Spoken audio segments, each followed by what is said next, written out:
Lance is our crazy crew. We're braver and stranger than we think. Caring and just showing love to other people. And energetic.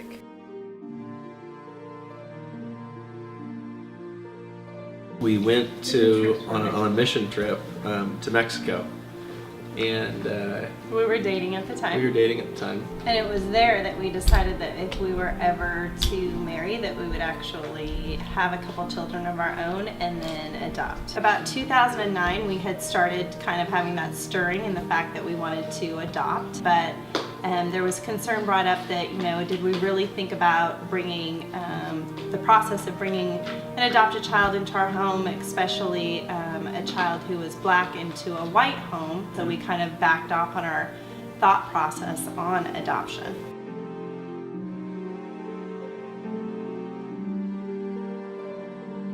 So I started the process of the adoption and started making phone calls of what to do next. I kept coming into roadblock after roadblock.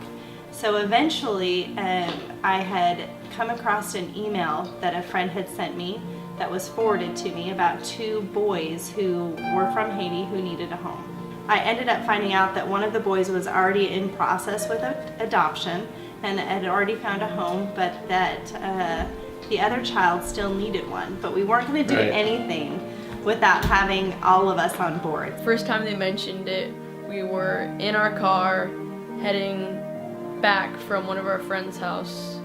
I was half expecting it, half not expecting it. It was really scary at first, just hearing them talk, because it's one of those things that didn't seem like it was going to come true, And we all said yes. At that point, we decided if we were ever thinking about adopting, we would just hop on a plane and go to Haiti.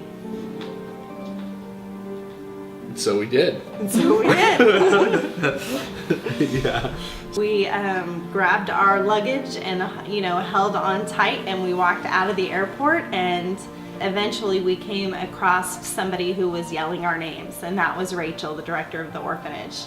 But she introduced us to Richard. When I used to cuddle up with my mom and dad. And We had been in country for about 2.5 to 3 hours. Yeah. Richard's mom had shown up a day early. That's how I remember she was in an orange shirt. And probably about 15-20 minutes into the interview with her, or that time with her, the director of the orphanage had come up to us and said, it's time for you to go now. I have a car waiting for you and for Richard's mom. And make sure you have your passports with you. You're going to go before the judge now, and she's going to sign over her parental rights to you to become Richard's parents. But what you have to really remember is that we were just there to check it out. kind of check out Yeah. the whole adoption thing and meet this child that maybe we would want to adopt. But at that point, we were not sure that we wanted to adopt. As we're driving up the mountain, you can imagine like we're 3/4 petrified. And so that was that time in that place where Annette and I just kind of put our heads together, just started praying out loud. It was clear that God was bringing all of this together in very short order, as he continued to do. A few minutes goes by, and then this guy walks in. And they are asking for our passports and to turn them over. It was very nerve-wracking.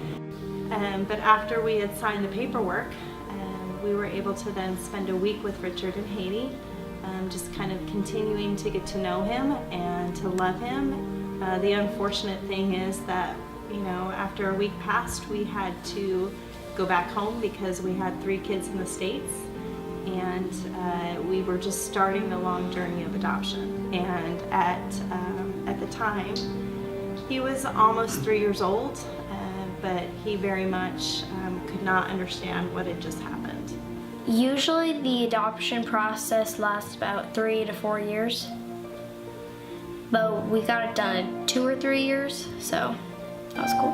Around kind of midway through the process, I needed to travel back to Haiti to be interviewed by the Dean of the Republic of Haiti. One of her first questions to me was, you have 3 biological children. Why do you think you need to adopt a child from Haiti? And I remember just looking at her and saying, I don't need to adopt a child from Haiti.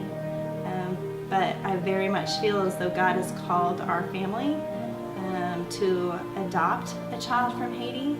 God has been so gracious and kind to us, so why shouldn't we share that with other people? So after about 18 months, we get a call that it's actually getting close to the end of the adoption process.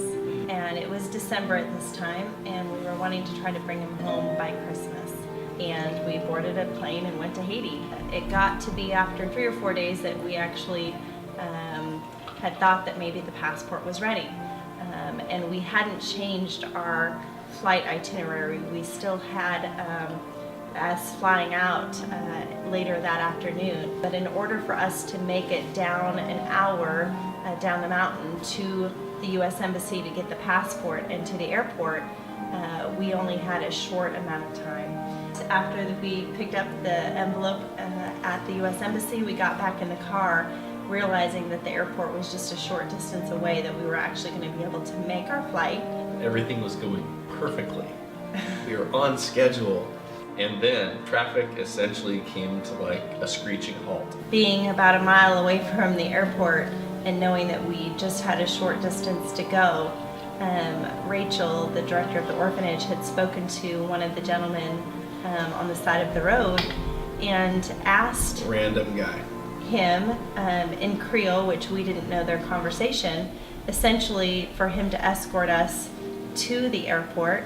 I was in the car just like staring at them, like didn't know what to do.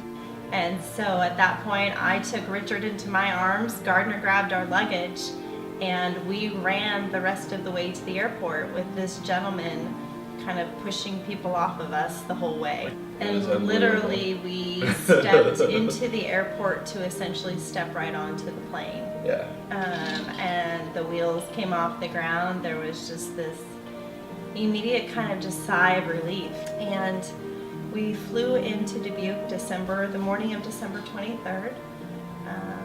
When we stepped off the airplane, we actually had a large group of friends that greeted us, as well as photographers and newspapers and everything else, because what we were told is that they had kind of figured that Richard was one of the first children that was kind of legitimately through the process after the earthquake who was adopted. He was pretty small and cute. He was so scared. You just look at him and I mean there are cameras flashing, and I would be scared if I were him too. He was very quiet. He kind of kept to himself for a little while. I got really excited, and we had a lot of fun with him. Richard doesn't keep to himself. I want to play a game. He's the opposite of quiet. Yes! Crazy, livable, and silly. Hi, camera. Better or worse, he's a part of the family. He is family. Having a large sibling makes me happy. He is a great blessing.